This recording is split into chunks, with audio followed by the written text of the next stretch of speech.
Rene Clair was a poet, a journalist, and an actor before he started making films in 1923.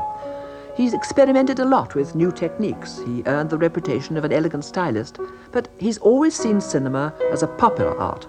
When you see this amount of old pictures made in 2 days, in 3 days, in a week, dozens of them, hundreds of them, and you see the amount of invention which exists in this picture, you're tempted to compare that in the short history of cinema to the Elizabethan time in the long history of theater.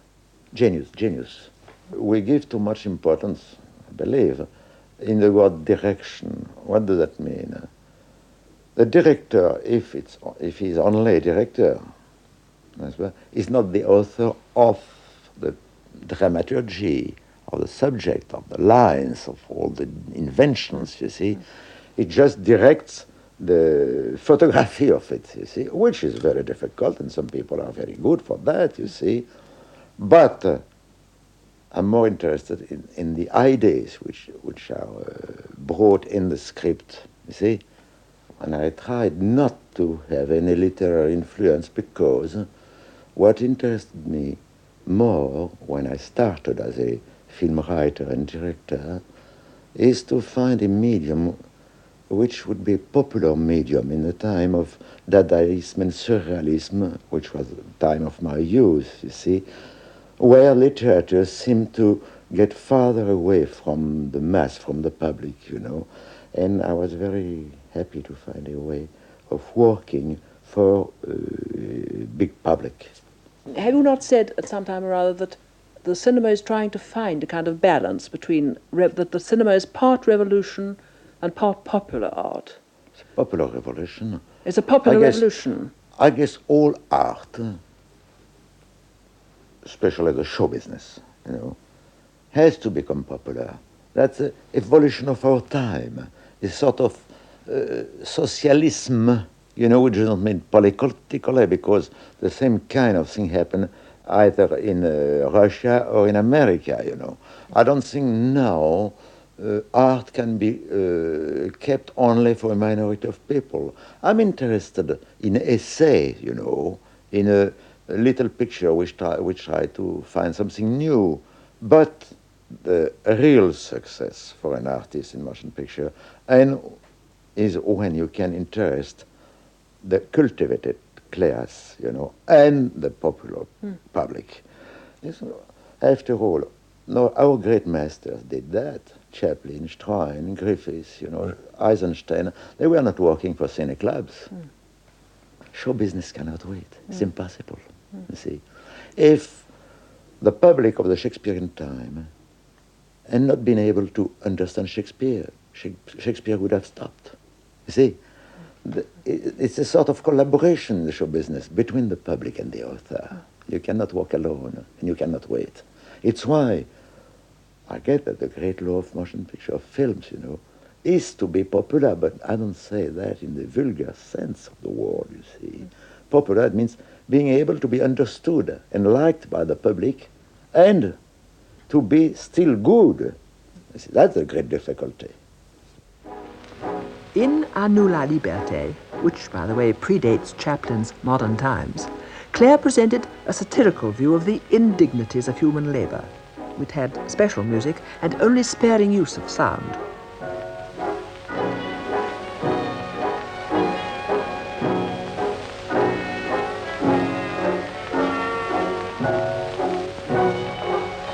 Je te demande pardon, mon vieux, c'est pas de ma faute. Ah non, mais laisse-moi mettre ma gueule. Vous me faites me engueuler. Tu vois ce que tu fais faire. Attends, là.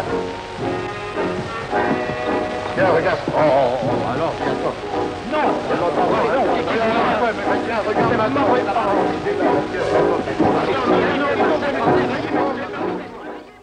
Chaplin and Stroheim in the States were violently against sound.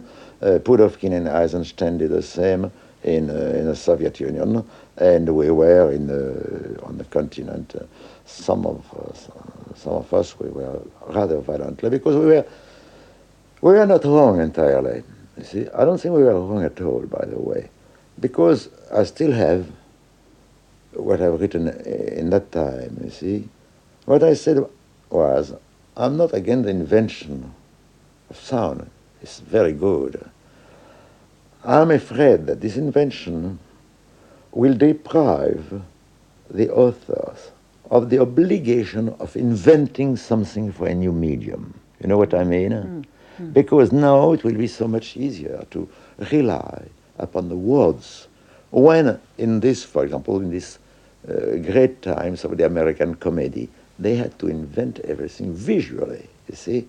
Well, you know what had become of the American comedy after the Sun? All that great style of visual comedy disappeared.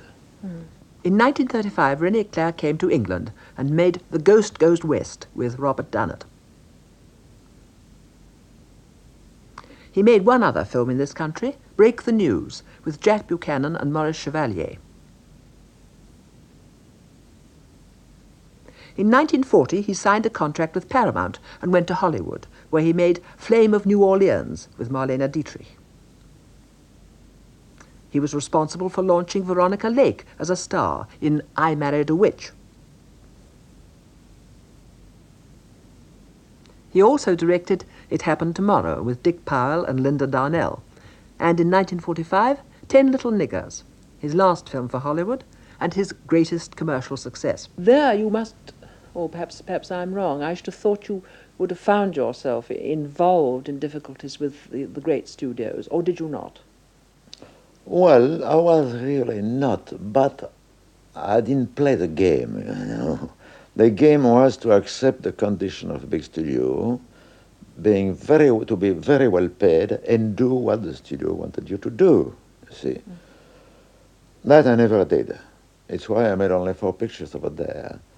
The great difficulty in Hollywood at that time was to have the studio agree your project, your scenario. After that, when it was agreed, it was paradise, it was heaven, because all the technical facilities were wonderful. The difficulty was before the picture. I see, getting the In that time, you know, each great major company had 5 or 10 or 15 directors, you know, and they had just a list. And when there was a picture to be directed, they said, well, this one is free now. Do you want to do it? An example, I was with Paramount for almost 2 years. They were very nice, but it was the same system. And before I left Paramount, the head of the production called me and said, do you want to... Don't live like that, Rene. You will direct this picture. I said, no, that's not my type of picture. They gave it to Fritz Lang. You see, I mean, that didn't care. It was Fritz Lang or Rene Clair. And I admire very much Fritz Lang, but it's not exactly the same style I have. Rene Clair's first connection with the cinema was as an actor. I'm sure this has coloured his approach to direction. My very little experience as an actor in the silent time helped me because I understood, being on the other side of the camera, that it's always very bad to be brutal and speak too loudly to an actor, because that terrifies him, you know, deprives him of its possibilities. And you must always flatter them. They're like children while they're acting, which can be understood, because it's really frightening to be in front of a camera with all the crew watching. You mustn't be nice. You must always say that very good, you know, very good. Couldn't be better. Do it again. I guess that in directing, the last thing you learn is how to direct actors, because first you are interested, I was, and I see the beginners are like that today, interested in camera tricks, technique, and you don't care so much about the actors. You learn how to direct actors. It becomes interesting, and I get the great rule, the only rule for a director, as far as actors are concerned, is never to give to an actor some things you feel he is unable to do. Don't try to oblige him, because that you work against his temper, and that will give bad result. If you have an idea, well, you have to transform your idea for this actor, and at the same time that the actor has to try to come closer to your idea, but never try to impose one to the other. In Hollywood, with its technical expertise, the Clair style survived, but something of the warmth was lost. His French films seem closer to life. They have the comic surface, whilst allowing for sadder undercurrents to show through. But for all its elegance, Rene Clair's style is an elusive one.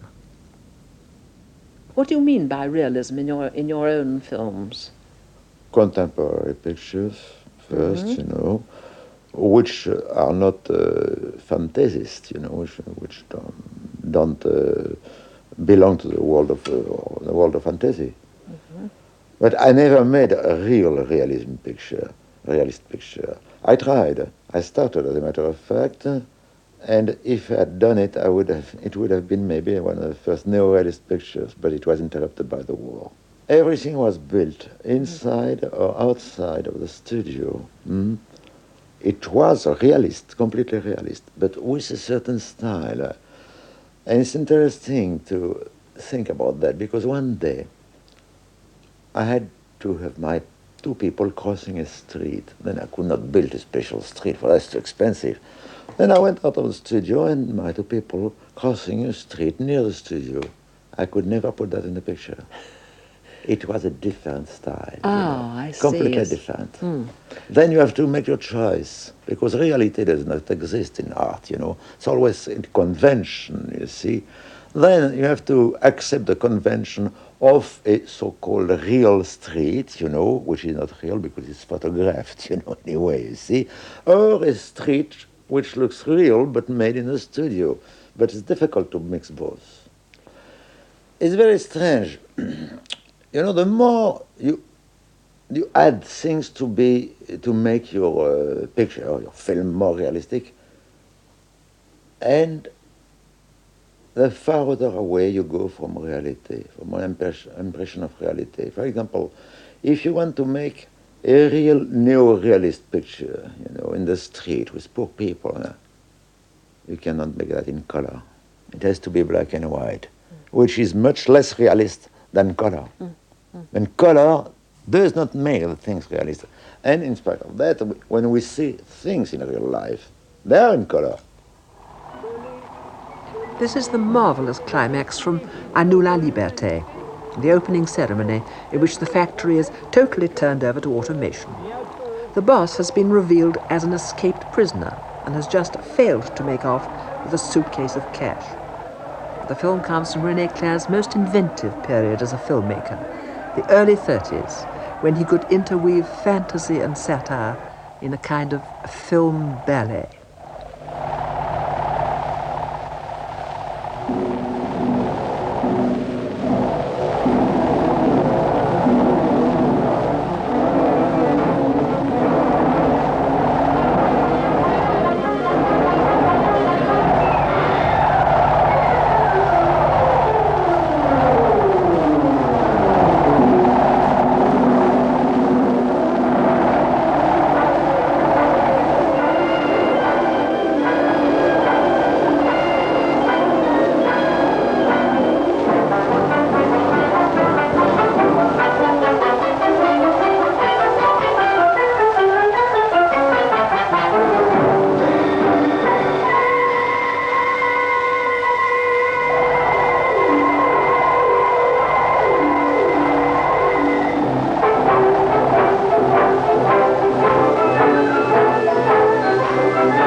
I believe that the history of cinema will end up its first chapter around our time. You see, we say that the cinema, very often we say, that is in full crisis, you know. This crisis does not mean it is the end of cinema. It is the beginning of, or the middle of a transition period, you see. Now, the cinema and probably the show business will see a new development through different inventions, among which the first one is television. Television, I don't believe, is for the time being, is not a real medium of expression. It will become someday, but it's a terrific, marvelous medium of diffusion. What we call cinema today, we don't know what it will be exactly. If you realize that cinema is not 100 years old, it will be 100 years old in 1995. Yes. Well, since his beginning, which is 1895, you know, how things have been changed, you know. The brother Lumière didn't believe in the future of their invention. In 1925, nobody believed in the talkies. And it came in, and in three years, you know, invaded the whole world. And in 1945, Hollywood, at the top of its power, didn't believe that television in few years will destroy more than half of its empire, you see. That means, what kind of prevision can we do? Only one. I'm certain that before or at the time the cinema will be 100 years old, things will have changed completely, and we're unable to know today what it will be.